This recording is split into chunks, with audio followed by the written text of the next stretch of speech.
Halo, Assalamualaikum. Ada peribahasa mengatakan bahwa Anda tidak akan mempunyai kesempatan kedua untuk membuat kesan pertama. Seringkali kesan pertama itu datang dari kata-kata. Maka dari itu, inilah topik pembahasan malam hari ini. Saya Elsa Widya dengan rekan-rekan saya. Salam kenal semuanya. Di sini saya akan menge-share mengenai apa saja pengetahuan saya dan rekan-rekan saya mengenai ekonomi publik. Pertanyaan pertama, apa yang Anda ketahui dengan barang publik atau public goods, dan berikan juga contohnya. Di sini saya langsung jawab aja ya. Barang publik atau public goods adalah jenis barang yang memiliki dua karakteristik. Yang utama adalah non-eksklusif dan non-rivalrous. Artinya, barang ini tidak dapat dikecualikan dari konsumsi oleh individu atau kelompok tertentu. Dan konsumsi atau individu tidak mengurangi ketersediaannya untuk individu lain. Contoh barang-barang publik. Yang pertama, penyediaan layanan keamanan nasional. Contohnya, pertahanan militer yang dapat dinikmati oleh seluruh masyarakat Indonesia tanpa memandang kontribusinya. Yang kedua, lampu kota yang memberikan penerangan umum kepada semua orang tanpa memungut biaya khusus. Yang ketiga, penelitian ilmiah yang bisa dapat digunakan oleh semua tanpa mengurangi manfaatnya. Dan yang keempat adalah saluran radio atau TV publik yang menyiarkan informasi dan hiburan untuk masyarakat umum. 5.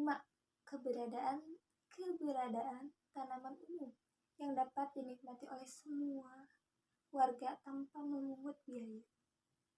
Referensi buku yang dapat Anda jadikan bacaan lebih lanjut tentang barang publik adalah buku Public Finance and Public Policy oleh Jonathan Gruber yang memberikan pemahaman mendalam tentang topik ekonomi. Sekian dari saya. Halo semuanya, saya Miftahudjana. Saya di sini akan menjawab pertanyaan kedua dengan pertanyaan apa itu barang private dan apa saja contohnya. Jadi, barang private adalah jenis barang yang memiliki dua karakteristik utama. Yang pertama ada eksklusif dan yang kedua ada rivalrous. Artinya, barang ini dapat dikecualikan dari konsumsi oleh individu atau kelompok tertentu. Dan konsumsi oleh satu individu mengurangi ketersediaannya untuk individu lain. Dalam konteks ini, pemilik barang dapat mengenakan tarif atau biaya lebih kepada individu yang ingin mengkonsumsinya. Contoh barang private meliputi yang pertama ada makanan. Makanan yang dibeli di restoran atau toko adalah barang private karena individu dapat membelinya dan mengkonsumsinya secara eksklusif. Yang kedua ada pakaian. Pakaian yang dibeli di toko adalah contoh barang private karena setiap pakaian hanya dapat dikenakan oleh satu individu pada satu waktu. Yang ketiga ada kendaraan pribadi. Kendaraan seperti mobil atau sepeda motor adalah barang private karena hanya setiap pemiliknya yang dapat menggunakan secara eksklusif. Yang keempat ada buku cetak. Buku-buku yang dibeli di toko adalah barang private karena individu dapat membaca buku tersebut tanpa gangguan dari individu lain. Dan yang terakhir atau poin kelima, ada peralatan elektronik pribadi seperti ponsel atau komputer. Peralatan ini adalah barang private karena hanya pemiliknya yang dapat menggunakannya. Sekian dari saya.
Soal nomor 4.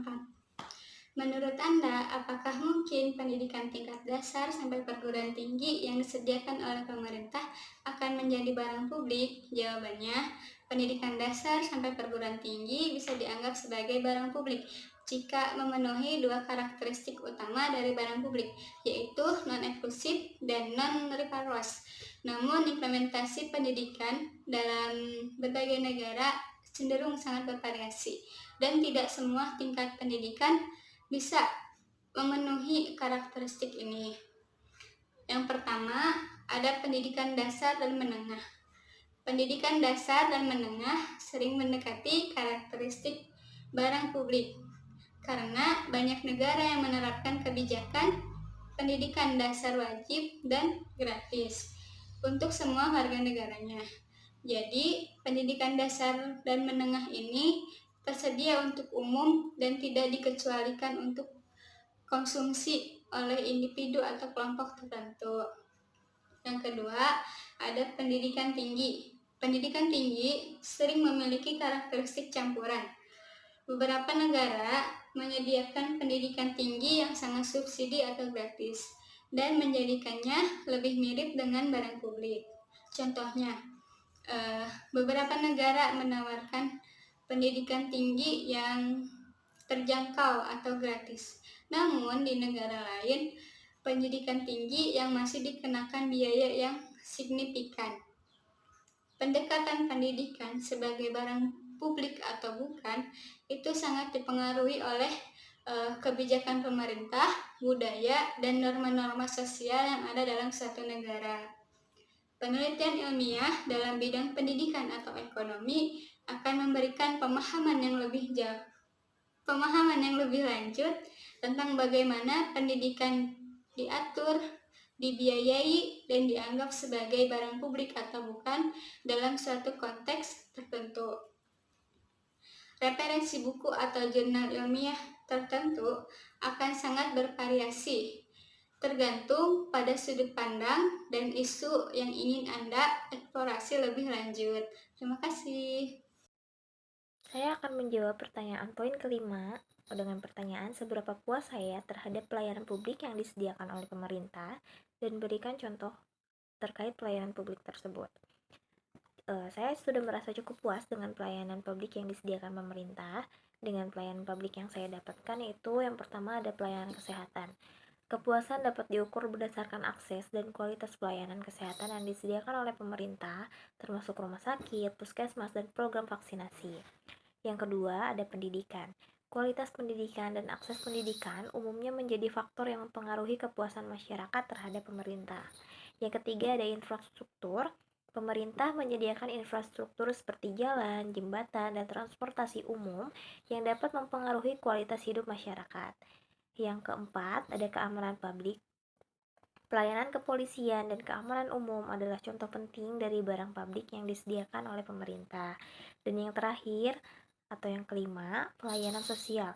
Program bantuan sosial seperti subsidi makanan, bantuan tunai, dan perumahan sosial juga dapat mempengaruhi tingkat kepuasan masyarakat.